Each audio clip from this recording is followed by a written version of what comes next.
সাদমান ইসলাম অনিক। মজা করে অনেকে বলেন স্যাডম্যান। বাংলাদেশ আয়ারল্যান্ড টেস্টের দ্বিতীয় দিন শেষে সেই মজাটাই যেন সত্যি হয়ে গেল। পুরো দিনে বাংলাদেশের যদি কোনো আক্ষেপ থেকে থাকে সেটা সাদমানের সেঞ্চুরি মিস হওয়া। ৩.৫ বছর পর ওপেনিং জুটিতে ১৫০ রানের পার্টনারশিপ, ১৫৫ টেস্টের ইতিহাসে যা ষষ্ঠ, আর তামিম ইকবাল খানকে বাদ দিয়ে প্রথম। শুধু কি তাই, ওপেনিং পেয়ারের চতুর্থ সর্বোচ্চ রানও এটাই। এমন কীর্তির দিনে আক্ষেপ কেবল একটাই, সাদমান ইসলাম। দিনের শুরু থেকে শেষ বাংলাদেশ ছড়ি ঘুরিয়েছে লাক্কাতুরায়। সকালে গ্যালারি থেকে প্রেস বক্স, চেয়ারগুলোতে ঠিকঠাক বসবার আগেই শেষ আয়ারল্যান্ডের ইনিংস। ১৪ বলে ২ উইকেট তুলে নেন তাইজুল, হাসান মাহমুদ। ২৮৬-তে থামে সফরকারীরা।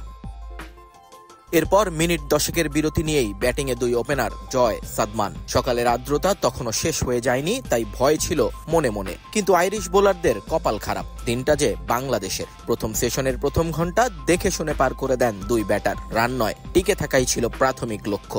শুধুমাত্র সিটি ব্যাংকে অ্যাকাউন্ট থাকলেই করতে পারবেন গুগল পে। তাই অ্যাকাউন্ট খুলুন আজই।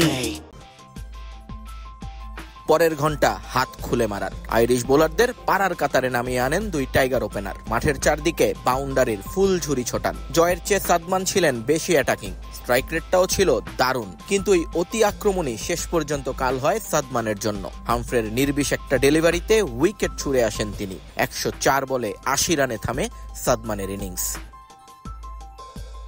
সঙ্গী হারালেও জয় ছিলেন অবিচল। এক পাশ থেকে প্রপার টেস্ট ইনিংস খেলেন তিনি, অন্য পাশে মুমিনুল শুরুটা করেন দেখে শুনে। কিন্তু সময় যেতেই হাত খোলেন বাংলার ব্র্যাডম্যান। আইরিশ বোলারদের পাত্তাই দেননি মিনি। জয়কে নিয়ে গড়েন অপরাজিত ১৭০ রানের জুটি।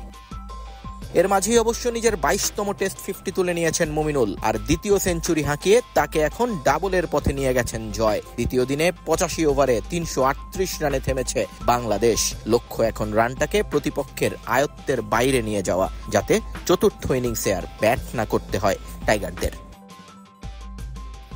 নিয়ন মোহাইমিন, সময় সংবাদ, সিলেট।